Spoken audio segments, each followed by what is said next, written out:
Olá, caros alunos, com vocês, César Peguini. É uma grande felicidade estar aqui na Rede LFG, sempre com vocês. No encontro de hoje, eu estou aqui com o professor Paulo Furtado, ao meu lado, trabalhando um dos temas mais importantes que nós temos desse presente ano.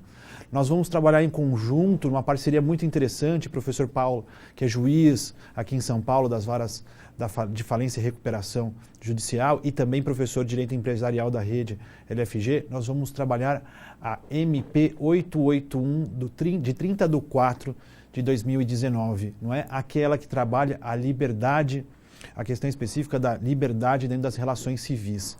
Essa MP, na verdade, traz vários impactos para nós e, sendo assim, nós vamos trabalhar os principais temas para vocês aqui. Não é possível esgotar o tema, como a gente vai poder, de certa forma, poder trabalhar, mas, professor Paulo, é uma grande felicidade ter com você aqui conosco e podermos trabalhar os principais temas num diálogo muito interessante entre o direito civil e o direito empresarial, porque os impactos acabam acertando aqui os dois lugares, não é, professor? Boa noite, professor César. É um prazer também participar dessa conversa. É muito importante esse diálogo entre as disciplinas do direito civil e do direito empresarial, e eu acho que a MP 881 vai permitir esse diálogo. Então, vamos trocar a ideia, que vai ser muito importante. Maravilha, meus queridos alunos. Então, percebam que esse vai ser um encontro que haverá um diálogo bastante interessante, um encontro multidisciplinar, algo que particularmente eu gosto bastante. Nós já tivemos outros encontros assim, então vamos tentar trabalhar os principais temas. Nós sabemos, né, professor, que nós tivemos outras alterações que não somente as do Código Civil. Eu percebi que o professor já analisou algumas delas e o professor pode pontuar. Quais alterações, simplesmente para a gente colocar para o nosso aluno, que foram trabalhadas eventualmente pela MP que não estão dentro do Código Civil? É importante mencionar que essa medida provisória 881, ela tem por objetivo, vejam qual é a razão dela existir, instituir uma declaração de direito de liberdade econômica, estabelecer garantias de livre mercado, análise de impacto regulatório e dar outras providências. Então, eu acho que o que mais interessa aqui para a gente é essa parte final da medida provisória, o dar outras providências. Que outras providências fez o legislador com essa medida provisória? O legislador não, o Poder Executivo, né? Embora tenha eficácia de lei. Aliás, esse é um ponto. Qual a urgência e a relevância da matéria? O que não está em questão. Mas vamos tratar da atividade empresarial. O objetivo do legislador foi dar maior liberdade à atividade empresarial. Mas, ao realizar algumas alterações no Código Civil, tratando especificamente lá no capítulo do direito de empresa, essa medida provisória fez algo absolutamente desnecessário, que é criar a figura da sociedade unipessoal. Porque qual era o grande problema que existia para alguém no Brasil que queria empreender, mas não queria fazer isso com um sócio? Qual era o problema que ele tinha no Brasil? O risco de ruína pessoal. Se ele fosse empresário individual, pessoa natural, e se lançasse no mercado e tivesse a falência decretada, todo o patrimônio pessoal dele era arrecadado.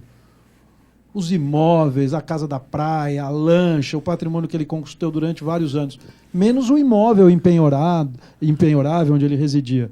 Mas esse era o risco para o empreendedor individual, perder tudo. Para não correr esse risco, o que ele fazia? A sociedade com a esposa, a sociedade com o cunhado, a sociedade com a sogra. Então a gente tinha aquelas limitadas que, na verdade, só existiam no papel. O verdadeiro empreendedor tinha 99% do capital social e o outro sócio ele atribuía 1%.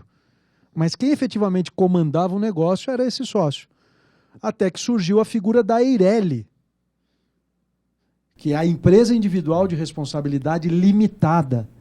Então, aquele indivíduo empreendedor que queria, a partir daí, ter uma garantia de não ter todo o seu patrimônio pessoal exposto, podia fazer o quê? Instituir a EIRELI.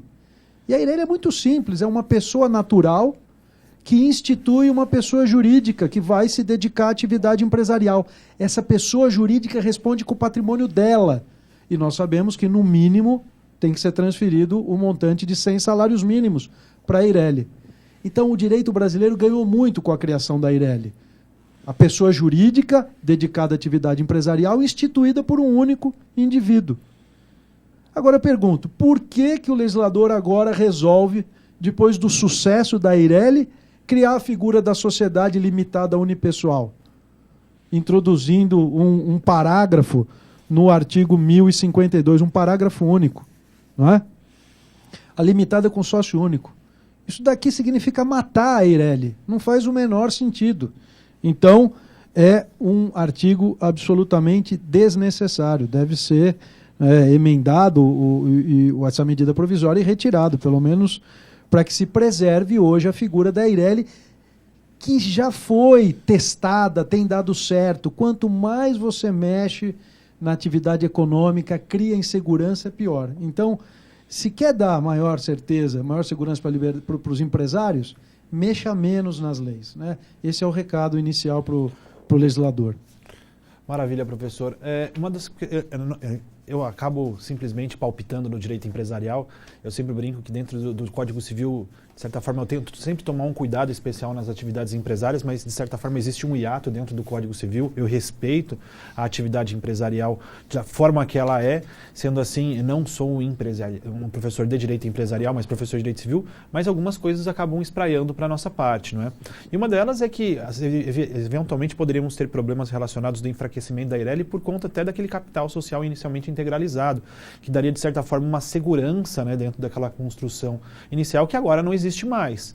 Então, sabemos que havia uma ideia inicial de, eventualmente, termos um problema do início da atividade por conta daquela integralização, mas agora não tem mais. E esse seria um principal movimento de enfraquecimento? Perfeita observação. O professor acabou de tocar num ponto importantíssimo, né? Foi correto o legislador ao instituir o capital mínimo da Eireli? Foi correto. É preciso ter seriedade na constituição do capital social de uma pessoa jurídica. E agora o que vai acontecer? Óbvio, vão sustentar a tese de que a sociedade unipessoal dispensa o capital mínimo de 100 salários mínimos, o que vai levar ao esvaziamento da Eireli. Então, qual seria o raciocínio correto a se adotar, se é que não venha a ser efetivamente alterada a medida provisória, não é? É que se dê tratamento semelhante, não é? Se é necessário 100 salários mínimos de capital para a Eireli, que se exija também para a sociedade unipessoal limitada, porque, analogicamente, não é, seria a melhor solução, porque são dois institutos para a proteção de um indivíduo que precisa exercer uma atividade econômica. Mas observação perfeita. Obrigado, assim, professor. Esses são alguns pontos que, de certa forma, me incomodam bastante, levando em consideração a forma que foi feita essa MP. Vejo que, primeiro ponto muito bem colocado, e acho que essa crítica vai se seguir durante toda a vigência dessa MP, é exatamente qual era a urgência de mexer numa coisa nesse sentido sem o devido respaldo social, sem a devida contribuição das demais associações de classe, sem essas construções. Pode até ser uma forma positiva, eu não sei dizer quais são nenhum impactos positivos, mas a participação popular teria, de certa forma, evitado esse tipo de crítica que estão sendo feito agora. Tanto é que eu tenho acompanhado o projeto, professor, e nós já temos várias propostas de emenda à MP acontecendo em todo o território nacional e uma contribuição muito importante da classe mesmo, dos advogados, e eles mexeram com duas situações muito importantes, porque mexer com o Código Civil é um ponto muito relevante para nós, que ele vai atrapalhar, ou de certa forma, vai impactar tanto na atividade empresarial como nas relações civis. Sem dúvida. E são duas frentes diferentes de combate. Nós temos os professores de direito empresarial e nós temos os professores de direito civil por esse lado. Por sinal, nós temos também um outro ponto importante também, que foi alterado aqui, que, salvo me engane, foi o artigo 980A, não, professor?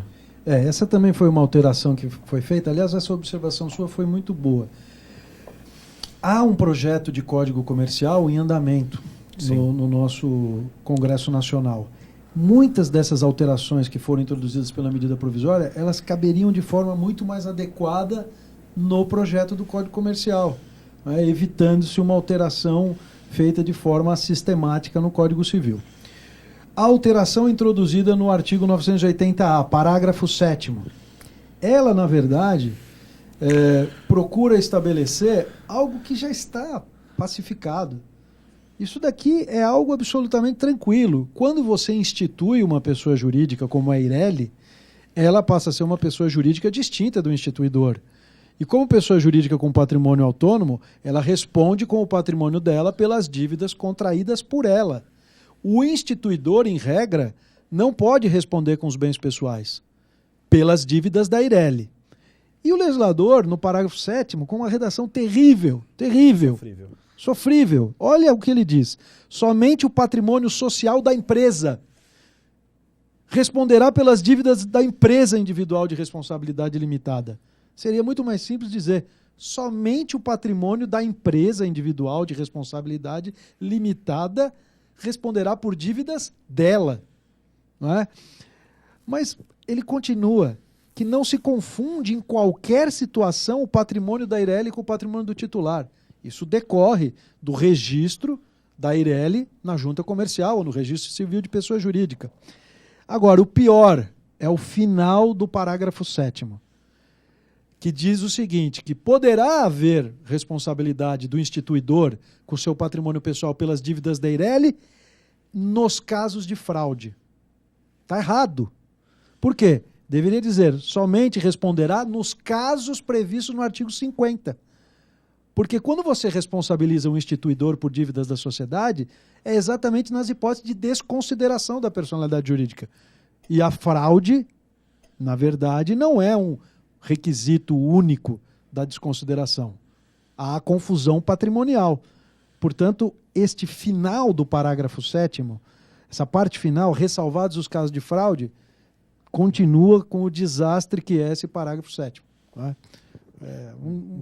É uma discussão infindável essa alteração. Por sinal, em contribuição, eu tenho lido artigos sucessivos, professor, que estão trabalhando a matéria nessas últimas semanas, do professor Anderson Schreiber, do professor Marco Aurélio de Bezerra de Mello, do Rio de Janeiro, do professor Rodrigo Xavier, do Paraná, inclusive do professor Flávio Tarturci, e em sucessivos artigos nós percebemos que estão havendo uma grande intervenção dos enunciados propostos pelo Conselho da Justiça Federal em jornadas de direito comercial. Me parece que algumas dessas alterações foram experimentadas por lá, foram aprovadas por lá e estão sendo aplicadas por meio dessa alteração da 881.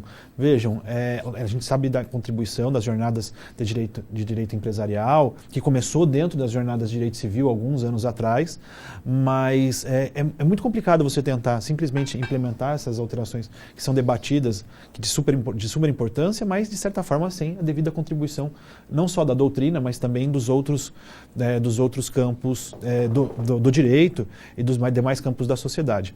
O professor também fez um ponto muito importante, que é exatamente o campo de ligação entre a alteração do direito empresarial com o direito civil, que é a questão da desconsideração da personalidade jurídica. Bem, eu gosto muito da ideia da desconsideração da personalidade jurídica. Por sinal, tem um artigo escrito em estudos em homenagem a um professor Pereira Calças, que eu disse da função social da empresa, uma análise da desconsideração da personalidade jurídica, e eu disse reiteradamente nesse artigo, em homenagem ao professor Pereira Calças, que a desconsideração deve ser utilizada com muita parcimônia, não é? Por conta de eventuais riscos de desdobramentos que acontecem dentro do próprio investimento empresarial.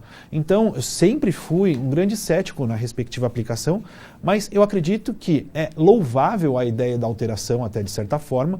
Ela esbarrou em alguns problemas quanto aos requisitos do que seria confusão patrimonial e o que de certa forma seria o próprio abuso da personalidade jurídica. Infelizmente, a gente vai poder aprofundar esses temas. Mas eu quero deixar bem claro que o maior problema da desconsideração da personalidade jurídica, e eu gostaria de ouvir o professor, não estava dentro do direito civil, porque nós utilizamos a teoria maior, ou seja, nós temos no direito civil muito mais requisitos do que a desconsideração em outros ramos do direito, como no direito do consumidor, como no direito do trabalho, como há quem entenda que não é bem desconsideração, mas os reflexos no direito tributário. Então, professor, você acredita que a alteração que foi feita nesse aspecto, em alterando exclusivamente o Código Civil, vai sofrer os efeitos? E o mais interessante, tem vários impactos, nós sabemos disso. Grupos econômicos, a questão específica do próprio direito de família e a desconsideração inversa, as desconsiderações indiretas. Não estou dizendo que não há impacto no direito civil, há muito impacto no direito civil, mas eu acredito que negativamente junto ao mercado não seja o direito civil. O professor concorda? Eu concordo e quero lembrar também que, aliás, muito boa a sua lembrança, né? Esse livro livro em homenagem ao professor Pereira Calças, tema relevantíssimo da desconsideração da personalidade jurídica. Quero dizer até que eu vou participar da jornada de direito comercial que vai haver em junho, com um enunciado até que busca dar maior facilidade à celebração de negócios jurídicos empresariais. Talvez for aprovado o enunciado que eu propus, humildemente, facilite até a realização de certos negócios jurídicos, dispensando-se determinadas formalidades. Mas, em relação à desconsideração da personalidade jurídica, eu concordo com você, inteira razão. O problema da desconsideração da personalidade jurídica não é propriamente o artigo 50, mas sim as hipóteses que a legislação especial criou de responsabilização de sócios e administradores que participaram de ilícitos ambientais, tributários e concorrenciais.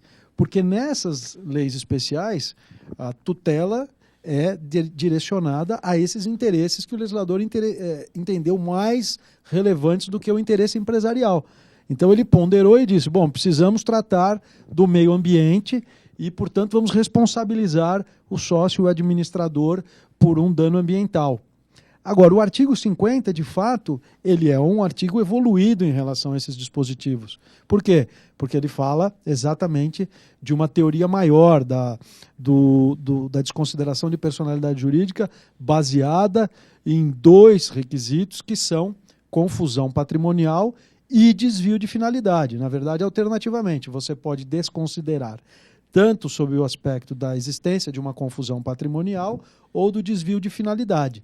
Então, a redação realmente do artigo 50, ela dá uma proteção ao investidor.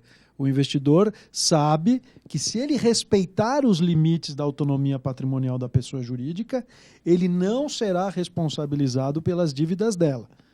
Mas ele tem que saber quais são esses requisitos. E o código diz, confusão patrimonial, desvio de finalidade. Então, a questão é, o sócio, o investidor, sabe efetivamente o que é confusão patrimonial? Sabe o que é desvio de finalidade? Nós sabemos, a doutrina explora.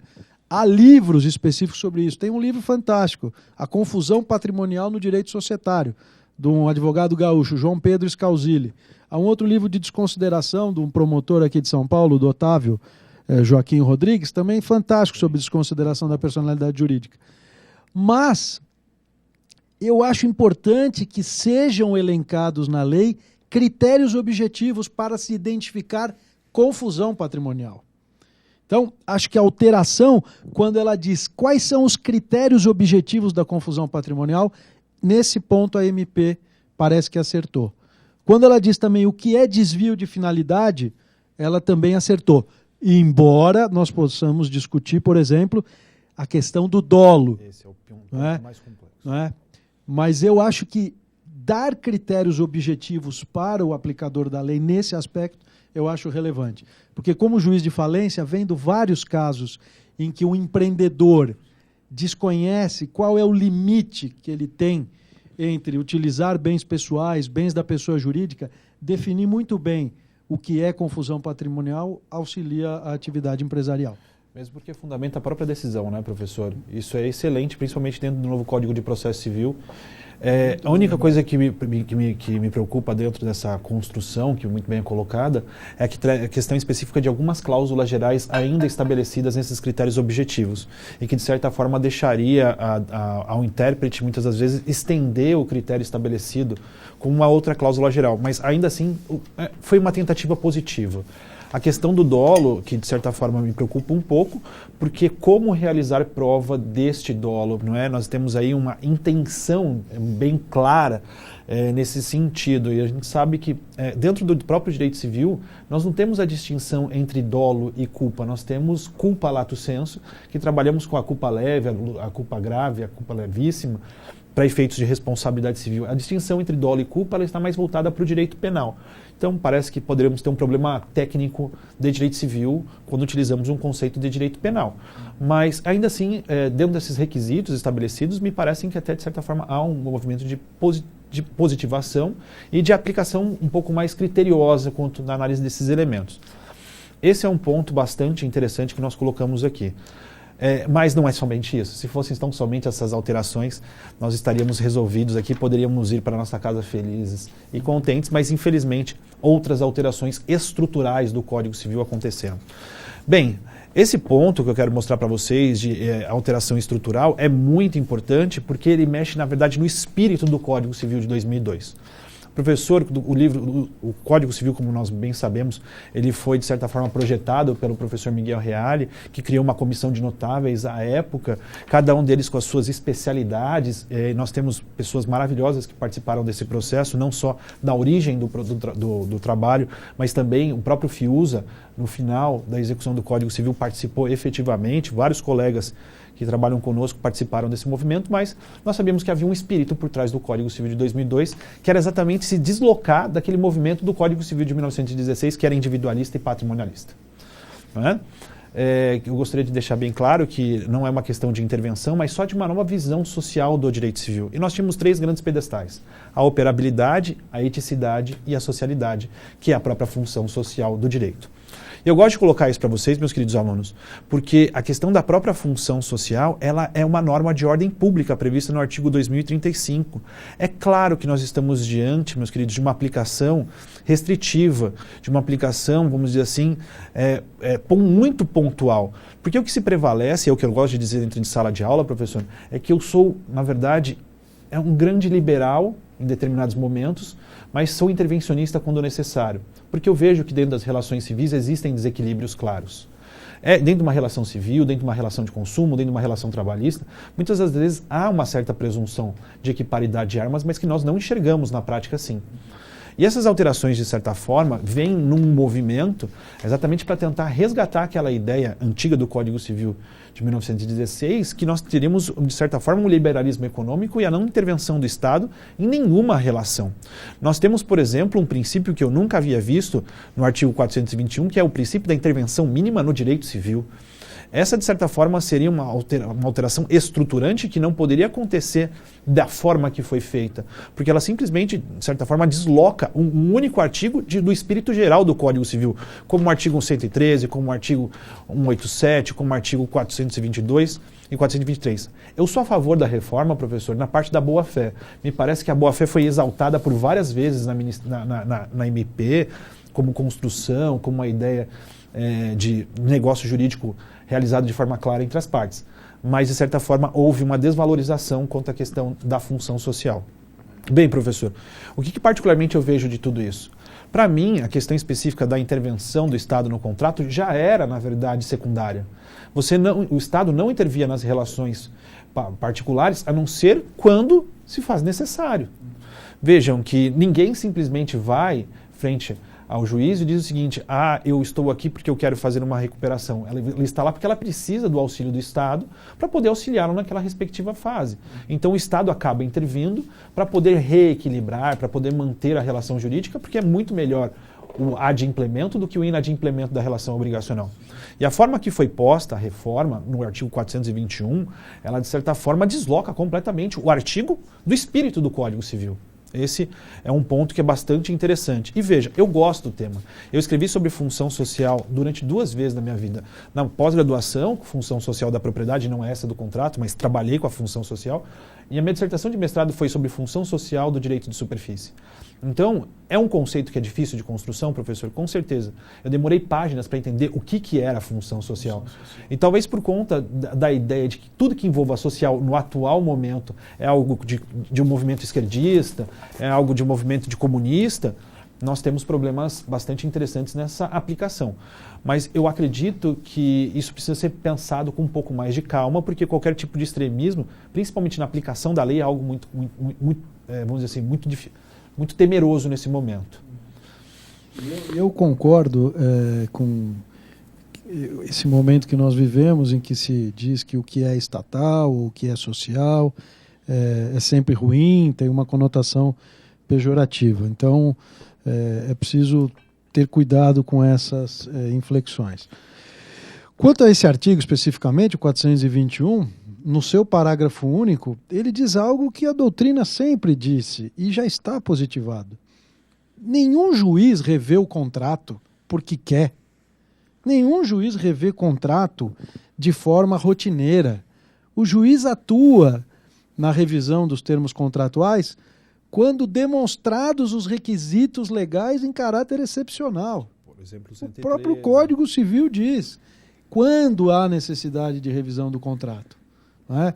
O Código de Defesa do Consumidor, evidentemente, pela disparidade entre os sujeitos da relação jurídica de consumo, presumiu a disparidade, dispensou certos requisitos para a revisão do contrato, mas no Código Civil, que também se aplica às relações empresariais ou interempresariais, nenhum juiz intervém de forma excessiva para desequilibrar a relação contratual.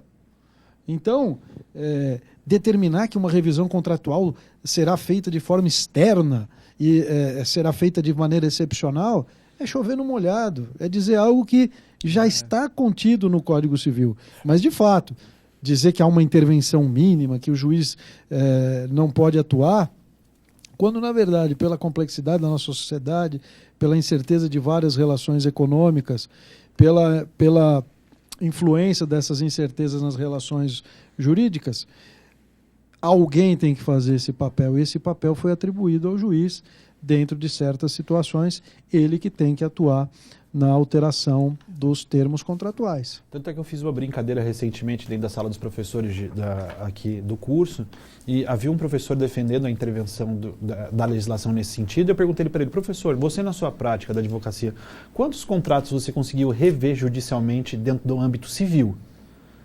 Aí ele falou assim: um. Eu falei assim: então quer dizer que nos seus 20 anos de advocacia você reveu com um único contrato civil? Ele falou: foi. Porque os requisitos do artigo 317, os requisitos do artigo 478, os requisitos previstos no Código de Processo Civil, os requisitos jurisprudenciais já eram restritivos para revisão dentro do Código Civil. Entre outras esferas, nem tanto como no Código de Defesa do Consumidor, porque lá para revisão nós utilizamos a teoria da base objetiva, que dispensa a imprevisão, somente utilizamos a onerosidade excessiva. Mas já era uma exceção. Não havia necessidade de simplesmente dizer algo que já foi dito. Bem, professor, temos outros artigos, a gente poderia falar só sobre esse uma eternidade, mas nós temos o artigo 423 que fala da questão da interpretação pró-aderente. Como nós havíamos conversado, e vocês sabem que existe uma questão de bastidores, nós já tínhamos, de certa forma, conversado muito pontualmente, eu ouso dizer, professor, e você pode me corrigir livremente, de que simplesmente chovemos no molhado na redação anterior. Concordo.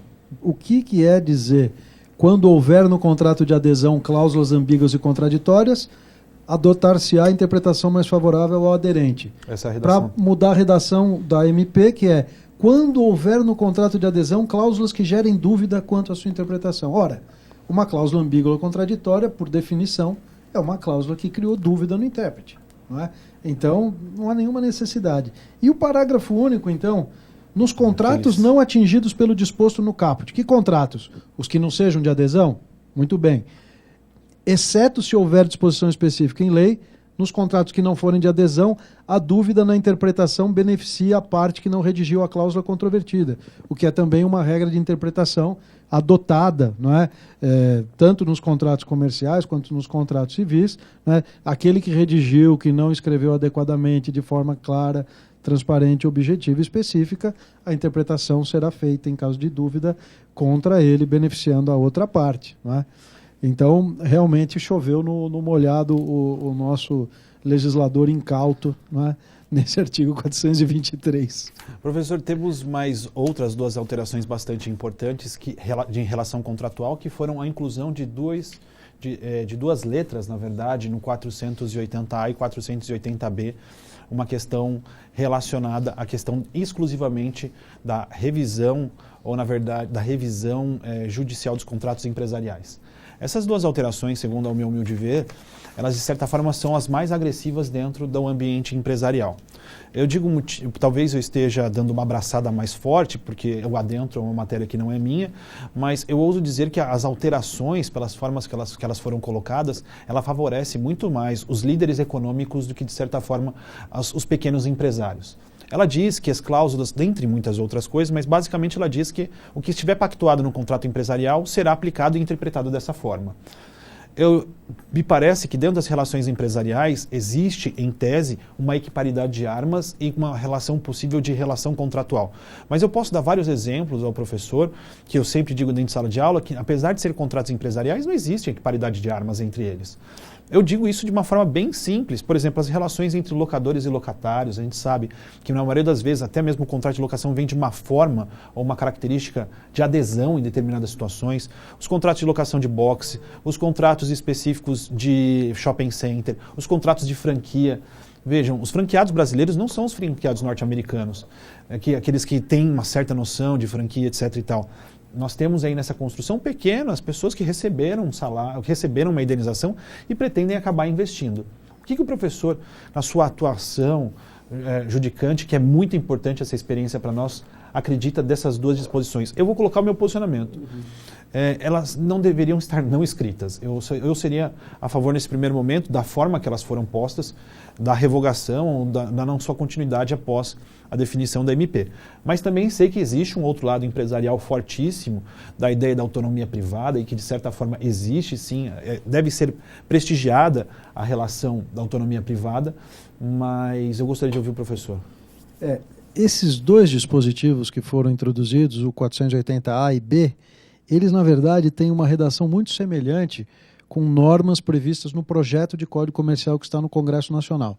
Porque o que inspira esses dois dispositivos é o fato de que os empresários eles são profissionais, conhecedores do seu negócio, eles atuam de forma lucrativa, eles correm os riscos do negócio e eles não devem ser protegidos dos erros que eventualmente tiverem cometido. Na verdade, o negócio empresarial é um negócio de risco e, portanto, eles devem submeter aos riscos que efetivamente tenham corrido.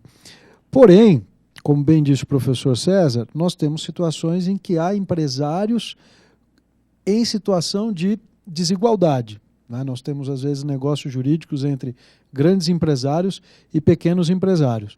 Então, talvez tivesse que haver uma regra, como tem no projeto de Código Comercial, prevendo que, embora presuma-se a igualdade entre os empresários ou que ambos têm conhecimentos específicos no negócio que realizam, pode haver em determinadas situações a proteção àquele empresário que está numa situação de desigualdade, de desequilíbrio. Então, o projeto de Código Comercial ele procura proteger este empresário que está numa situação de menor capacidade financeira, intelectual e econômica perante o empresário mais forte. Ou seja, em regra são contratos entre iguais os contratos empresariais. Mas faltou aqui talvez um artigo dispondo que, olha, apesar de presumir-se assimetria, também pode haver uma disparidade. Quando houver disparidade, tem que haver uma atenuação desse princípio de que presume-se simétricos os contratos e que vale apenas o que foi contratado. Então, faltou essa exceção, faltou uma ressalva. Quantos temas dão? Quantos temas? Quantos temas para se fazer por meio de uma medida provisória? Exatamente. E se não fosse somente esse, eu prometo aos queridos alunos que estão nos acompanhando, a gente de certa forma até estourou o tempo, mas vejo que o papo está tão bom. Mas nós tivemos a última alteração do Código Civil, que foi a questão dos fundos de investimentos imobiliários incluídos no artigo 1368-C do Código Civil. Essa alteração, meus queridos, coloca dentro do Código Civil uma categoria jurídica específica, não é? De uma outra forma de organização de investimentos. Eu, na verdade, gosto muito da matéria de direitos reais, escrevo desde a minha graduação até meu doutorado sobre os direitos reais e muito me estranhei a primeira vez que esse tema bateu a porta dentro do Código Civil, professor. E digo isso de uma forma bem simples. A natureza jurídica dos direitos reais estabelecidos no Código Civil, previsto no artigo 1225, ainda que não trabalhe a questão específica do rol taxativo, mas da tipicidade, sempre trabalhou com direitos corpóreos, não?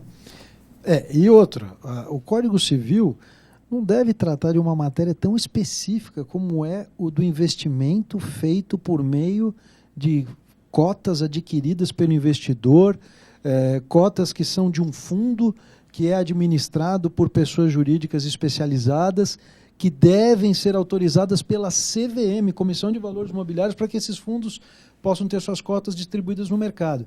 Quer dizer, nós estamos tratando de uma atividade tipicamente empresarial, uma atividade que busca recursos do público investidor, e essa atividade vai ser disciplinada no Código Civil. Me parece completamente fora do lugar adequado. O comentário do professor cai com uma luva, como o professor Marco Aurélio Bezerra de Mello recentemente escreveu no Rio de Janeiro, dizendo que ele é um grande estudioso dos direitos das coisas, dos direitos reais, e disse que essa matéria seria melhor tratada numa lei especial, com os critérios específicos que ela precisa, com o devido aprofundamento. Eu acredito que o legislador até estava bem intencionado em dar natureza jurídica real aos fundos de investimento. Mas me desculpem, essa construção clássica dos direitos reais impede essa construção, porque nós sabemos que são direitos reais, na verdade, os bens corpóreos, aqueles que, na verdade, você consegue ter apreensão física. A falta de técnica, né? Por mais que seja por mais que tenha sido boa vontade do legislador, né? A falta de técnica causa problemas gravíssimos, né? Sim. Maravilha, professor. Eu fico muito agradecido por esse bate-papo, ainda que muito rápido, uma imersão muito pontual, mas muito intensa. Parece que em alguns pontos nós concordamos, praticamente foi algo que achei que, por ver um colega do direito empresarial, nós íamos ter um pouquinho mais de conflito, mas eu acredito que, eu gosto de terminar essa frase, quando você começa a dizer alguma coisa que incomoda os extremos, é que na verdade a gente começa a ter algum tipo de razão dentro da devida aplicação do direito. Fico muito satisfeito, professor, agradecido do coração. O convite não foi meu, o convite foi da rede.